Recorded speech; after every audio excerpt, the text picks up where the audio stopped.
Bonjour et bienvenue dans notre émission de ma chaîne DevOps. Vous êtes un administrateur système ou de la base de données et vous êtes, quel que soit sur infrastructure, on-premise ou sur le cloud Azure, et vous êtes en train d'effectuer des tâches répétitives. Je vous offre la solution avec Azure Automation où on va élaborer dans cette présentation et avec des use cases et aussi une démonstration réelle d'utilisation. Attachez vos ceintures et n'oubliez pas de vous abonner. Avant de commencer ma présentation, je voudrais vous expliquer quels sont les use cases qu'on peut utiliser Azure Automation pour que vous puissiez avoir leur utilité et leur puissance. Par exemple, dans le cloud Azure, vous savez que vous pouvez optimiser votre facture sur le cloud par un arrêt planifié de vos VM avec aussi leur lancement. Et tout ça, on peut le faire avec Azure Automation, ainsi que la gestion des correctifs et des sauvegardes. Pas que ça, l'utilisation de la configuration souhaitée. Par exemple, on voudrait cette VM qui doit avoir toujours telle et telle config. Donc, tout ça aussi, on peut l'assurer afin de garantir une configuration cohérente de nos serveurs. La gestion des logs, l'automatisation de rotation, de la suppression des fichiers journaux, ça aussi c'est un problème que je le vois aussi sur Windows Server. On pourra le remédier à travers un process d'automatisation via Azure Automation. La gestion de la base de données, par exemple le truncate de votre base de données et leur sauvegarde planifiée afin d'assurer la continuité et pas la saturation. La gestion de la sécurité, la vérification et des applications des paramètres de sécurité vos serveurs, ça aussi on peut le faire. Et même, à la fin, je vais vous montrer une démonstration réelle d'utilisation de mon cas pour Azure Automation. Azure Automation, donc, c'est un service de gestion de processus qui va nous permettre d'automatiser, de configurer et de gérer notre ressource. Première chose qu'on va le voir sur Azure Automation, c'est le runbook, qui sont des scripts automatisés qui exécutent des tâches dans Azure, peuvent être écrits en PowerShell, Python ou d'autres langages workflow graphiques, et qui, afin de déclencher, peut être déclenché par des calendriers depuis notre portail ou bien à partir de notre webhook. Ou le webhook est une URL fournie par Azure qui permet à des services externes de déclencher les runbooks. Runbook, c'est notre script automatisé. Lorsque, par exemple, un événement spécifique se produit d'un service externe, il va envoyer une requête HTTP POST à l'URL de webhook Azure Automation et ceci qui va lancer notre job. Par exemple, un webhook Azure Automation pourrait être configuré pour déclencher un runbook chaque fois qu'une nouvelle ressource est créée dans Azure, déclenchant ainsi des actions automatisées telles que la configuration ou la gestion de cette ressource. De mon cas, je viens d'utiliser Azure Automation pour rendre mon SharePoint de Microsoft 365 avec un accès public. Comment? Par exemple, si vous allez rentrer dans mon site, qu'on va voir ensuite dans une autre démonstration, et vous allez rentrer votre username et votre mot de passe, et derrière, lorsque vous allez cliquer sur Subscribe, pour avoir les articles que je viens en train de rédiger, et vous aurez un webhook qui sera lancé à travers qui va créer et lancer notre job runbook qui ceci va ajouter votre compte, les username et password dans un groupe read only d'accès de mon SharePoint.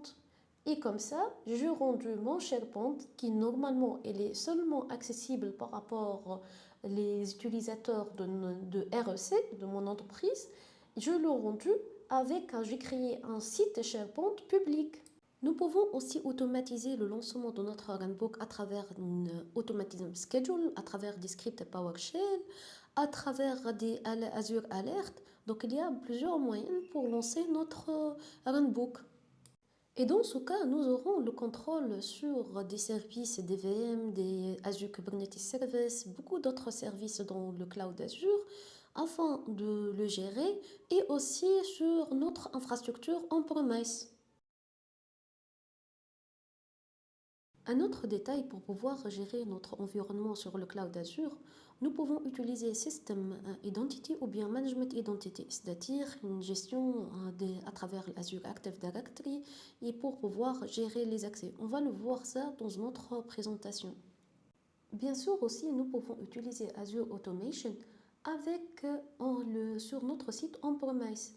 Et ceci, bien sûr, suite à l'établissement d'une configuration VPN ou bien Azure Express Route, c'est-à-dire pour avoir une connexion entre notre site on-premise et le cloud Azure, et configurer l'Azure Virtual Network, etc. L'installation de l'agent de Azure Automation sur nos serveurs DVM ou nos serveurs physiques, quel que soit où on va l'installer, il faut avoir un agent ou bien un proxy et bien sûr nous pouvons l'automatiser à travers notre RAM. Passons maintenant à une démonstration. Avant de vous passer vers le Azure, je voudrais vous montrer un vrai use case. Par exemple, ça sur mon site web que je viens de développer en low-code. Et ça, ce que vous êtes en train de voir, ce sont des articles qui existent sur mon SharePoint. Et vous savez que le SharePoint, on ne peut pas normalement, il n'est pas public. C'est-à-dire, ce sont des sites qu'on les crée, par exemple, pour partager des informations en interne. Mais j'ai voulu créer que soit mon SharePoint, c'est comme un blog. Donc, j'ai créé un site où je vais partager des articles et ces articles, ça, au niveau de mon site.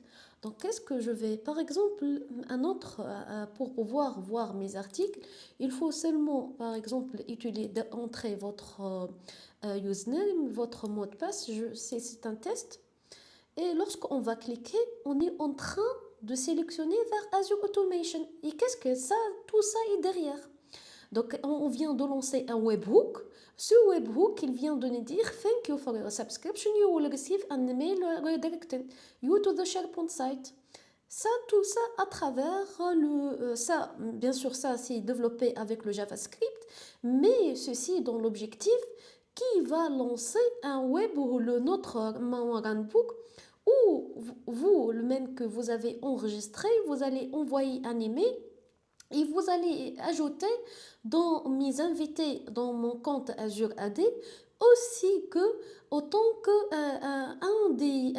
autant qu'avoir un accès READ sur un groupe que vous aurez l'accès sur mon SharePoint.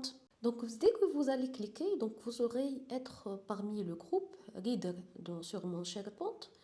Et vous aurez l'accès total pour voir, mettre des commentaires sur un ensemble des articles et aussi pour voir mes dernières nouveautés sur le LinkedIn qui est lié sur le LinkedIn, voir mon studio réel, donc et la cuisine derrière. Donc je viens de rendre à travers Azure Automation, mon SharePoint, elle est accessible en public. Maintenant, en passant vers la démonstration pour voir qu'est-ce que ça passe derrière. Nous pouvons créer un Azure Automation à travers Azure Automation où nous allons créer un nouveau job nous allons citer leur nom, c'est-à-dire le région où on va lancer notre job, bien sûr le ressource groupe et nous pouvons aussi décrire le type d'authentification avec les paramètres, c'est-à-dire avec les autres ressources, quel que soit système identité ou bien user identité. Et nous pouvons soit le rendre avec un accès privé ou avec un accès public, ajouter des tags et le créer. Donc si je passe vers mon Azure Automation que je viens de le créer, nous pouvons voir que nous avons tout ce qui est la création des runbooks, tout ce qui est les tasks, les notes job, historique job. Nous pouvons voir aussi les modules, gérer l'accès. Bien sûr, c'est comme un service sur le cloud Azure. Voir les extensions, ce sont les extensions aussi nécessaires pour pouvoir, tout dépend de notre type de script. Nous devons ajouter des modules nécessaires, quel que soit par exemple pour pouvoir connecter avec Microsoft 365, nous devons ajouter des modules. aussi qu'ils devront être accessibles à travers les mêmes modules version par rapport à notre job. Donc nous devrons faire attention. Il faut installer, télécharger le module nécessaire pour chaque job que nous allons le créer. Nous devrons étudier les dépendances et l'installer les jobs nécessaires. Et aussi, si nous disposons des Python, des packages Python, nous pouvons l'installer. Et par exemple, si on va ajouter un module, nous pouvons voir qu'il y a différentes versions. Soit on peut ajouter à partir d'une catégorie qui est vraiment trop large, qui dispose beaucoup, et je viens de l'utiliser. Et on peut voir qu'il y a aussi des catégories d'utilisation. C'est-à-dire par rapport, tout dépend de notre version et notre module. Nous devrons faire attention parce que vous pouvez avoir des erreurs à cause vous n'avez pas de mauvaise compatibilité entre le module nécessaire. Sur notre runbook, nous pouvons soit créer un nouveau runbook, mais ou bien vous pouvez voir le runbook que je viens de le créer, que nous pouvons visualiser le code ou bien le éditer sur Visual Studio ou autre plateforme sur le web. Et sur le job, vous pouvez voir, il devra être publish, dans une étape publiée pour pouvoir lancer votre job. Donc, sur notre job, nous pouvons voir notre script donc, qui est en train de lancer des scripts. Tout ce qui est import module que vous êtes en train de dire, ce sont des modules que je viens de l'ajouter sur mon compte Azure Automation pour pouvoir lancer. Donc, je suis en train de voir est-ce que l'utilisateur il est déjà existant ou non. Est-ce que si l'utilisateur existe donc à travers les mails, donc on n'a pas besoin de le recréer encore une fois. Et s'il n'existe pas, on va l'ajouter dans notre groupe subscriber et aussi bien sûr en tant qu'invité et ensuite en tant que groupe subscriber et ajouter un message. Ça qui est derrière, c'est le lancement de Webhook. Donc derrière, c'est le lancement de Webhook qui va ensuite envoyer des messages et ajouter dans le groupe comme vous pouvez le voir. Si par exemple nous voulons voir notre runbook, notre webhook, on peut voir qu'il dispose un webhook name et le header et le body. Vous savez savoir que j'ai importé votre username et votre email pour le traiter sur mon PowerShell script et ceci qui se trouve dans mon webhook data. On peut le voir par exemple sur un test que je viens de le faire. Notre webhook data que je viens de l'amener à travers ce comme s'ils sont des variables qu'on va utiliser pour traiter au sein de notre script PowerShell. Vous pouvez voir que mon job a été effectué avec succès. Je vous remercie beaucoup pour votre attention. N'oubliez pas de vous abonner et à la prochaine fois.